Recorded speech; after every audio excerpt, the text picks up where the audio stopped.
Personalized healthcare, care that is tailored precisely to you. But who is actually making that happen? Well, I'm working on it, but it turns out some of you might be helping as well. At UCLA Health, any patient can choose to volunteer their genetic information to our biobank. There it is completely de-identified and can be safely accessed by researchers like myself. Thousands of people have generously contributed.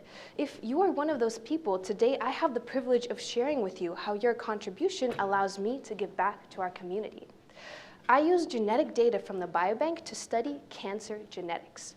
In my work, I try to make connections between what makes every individual unique, their DNA, and disease. Now, you may be under the impression, based on media headlines, that what I want to discover is the gene for cancer.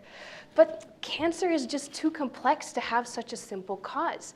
Every tumor can be as unique as the patient, and just one mutation is not what makes you different from everyone else. It's the sum total of a bunch of little differences across many different genes. Now, we can use statistical methods in large data sets like a biobank to compute a number that represents the contribution of each of these little differences to a specific trait. And then we can add them up to give you a score for your genetic predisposition to that trait.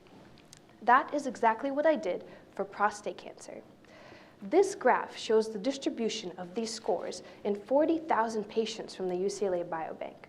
The people with the highest scores on the far side of this curve have a higher risk of getting prostate cancer, up to 5 times greater than the people in the center.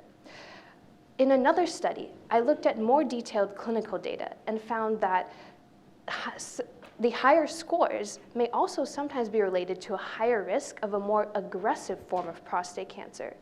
So, knowing precisely where you fall on this curve could be crucial information for your doctor to decide on the best course of treatment.